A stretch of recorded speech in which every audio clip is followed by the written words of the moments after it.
Hello friends, আসসালামু আলাইকুম। Welcome to my YouTube channel Munni kitchen.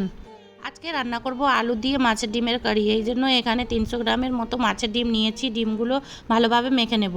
ডিমগুলো ভালোভাবে মাখা হয়ে গেছে। এবারে একটা পেঁয়াজ কুচি, 1 চামচ কাঁচা লঙ্কা কুচি, পরিমাণ মতো হলুদ, হাফ চামচ জিরে গুঁড়ো, 1 ফাঁক লেবুর রস। লেবুর রসটা দিলে মাছের গন্ধটা লাগবে না। একটা ডিম ফাটিয়ে দিয়ে দেবো, হাফ চামচ আদা রসুন বাটা, 1 চামচ বেসন, স্বাদ মতো লবণ দিয়ে সব কিছু ভালোভাবে মাখিয়ে নেব।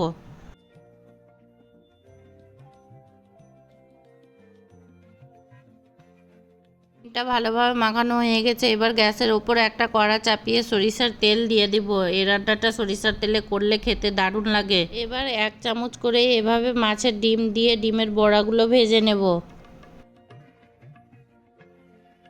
ডিমের বড়াগুলো দুপার লালচে কালার করে ভেজে তুলে নেব। একইভাবে সব ডিমের বড়াগুলো ভেজে নেব। ডিমের বড়া ভাজা তেলের মধ্যে একটা আলু এভাবে লম্বা লম্বা করে ভেজে তুলে নেব।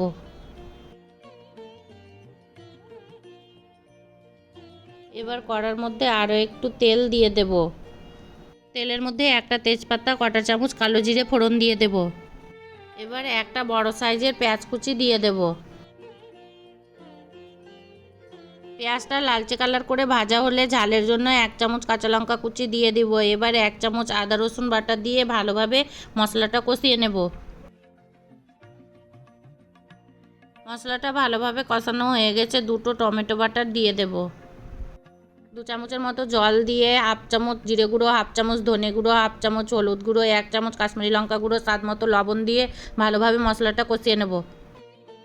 মশলাটা ভালোভাবে কষানো হয়ে গেছে। ভেজে রাখা আলুগুলো দিয়ে দেব।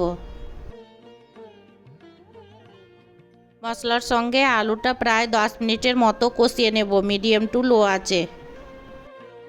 মশলার সঙ্গে আলুগুলো ভালোভাবে কষানো হয়ে গেছে। এবার 1 গ্লাস জল দিয়ে দেব। জলটা ভালোভাবে ফুটে গেছে। এবার ভেজে রাখা মাছের বড়াগুলো দিয়ে দেব।